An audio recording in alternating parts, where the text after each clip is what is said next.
Here with me now, Mick Mulvany is the former chief of staff in the first Trump administration, NewsNation contributor. Scott Bolden, NewsNation political contributor. Roma Davari is the former deputy director of strategic communications in the Trump White House.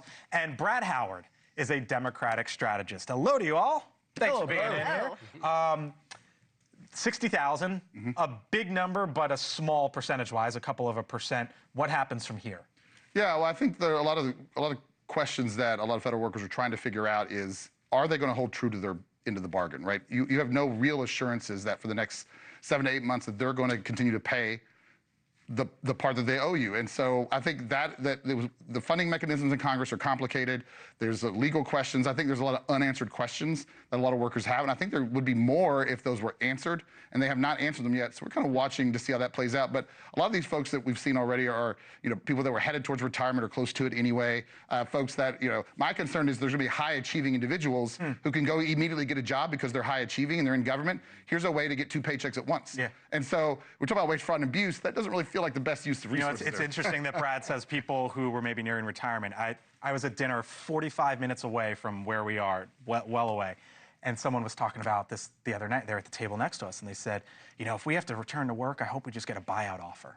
That was Friday night, and then Monday comes the news. What about Brad's? The lawyer in me gets the technicalities, right? The government cannot promise that they will pay through September because the government is only funded right now until March. The politician in me, however, knows that we always pay, right? You may shut down for a week. You may no. We've always. So are you suggesting that when they refund the government come March, maybe they write into the thing? No, but they've threatened not to pay in the past. We always pay the federal workers. Here's the only thing that jumps out, then I'll be quiet. The most interesting thing I picked up in that introduction is that when we did it this afternoon, we did NewsNation this afternoon about 2 o'clock, the number was 40,000. Which means that one half, another 30% of these people, 20,000 people have agreed there was other last 4 But if hours. they don't fund them, these won't be employees. So that's the difference. Whether they do or don't, they won't have the employee status as they would normally when you say, we're going to pay them. Yeah. But here's the real catch, though, from the legal side.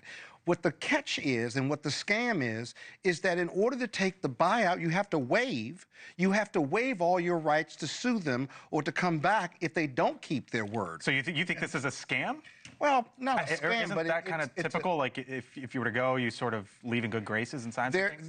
Yeah, but if I don't get paid and I've waived all my rights, do I sue for breach of contract? This is every company ever, and the fact that the government is doing this now. No, but the fact that the government is doing this now is proof that change is coming and is needed, and this is what people voted for. I say it every time we're on the show. This is what people voted for. Elon Musk was tasked to find the inefficiencies in the government. Donald Trump is a businessman. Before he was president, he's bringing business practices into the government, trying to make it more efficient. Brent love his business into the ground, though. Okay, guys. Let Roma finish real quick. I'll speak from personal experience because I worked, before joining the White House, I worked at an agency. And everybody in there will be honest and tell you, if you're honest with them, there are things they need to get rid of. There are duplicities. There are programs. I'm not just talking about the DEI programs that we're going to push aside and get rid of. I'm talking about ways that the government is just not working. So and these are federal government employees that will tell you that themselves. Here's a question that I have, because you say running it like a business. In business, if you are trying to get rid of workers, you either fire them, or you reassign them. Or you lay them off. Or you lay them off. Which we can't do. Which you can't do. I don't know of, here's 8 months pay. That's fairly generous. But let's be real. But severance for 8 months, though? But remember, too, most these workforce people, they see what Trump is doing and his inability to keep his commitments, and they're skeptical. I agree there's waste, fraud, and abuse, it's got to go. But if you're a worker and your financial future is at stake, and you're skeptical of their ability to hold true to their promise, why would you take this buyout? And the unions are not arguing that they should. It's every individual's decision. Hold on. I mean, are we really arguing that people are going to get money for 8 months? Unions are not arguing that they shouldn't do it. They're arguing about the way the government is doing it. And that's a big difference. The Democrats aren't pushing against this. Who doesn't want efficient government? But how they're doing it in complex federal employment law is complicated, and you can't do it as quickly as if you're at a tech company. All right, by the way, thank you for watching. And make sure you go to joinnn.com to find NewsNation on your television provider.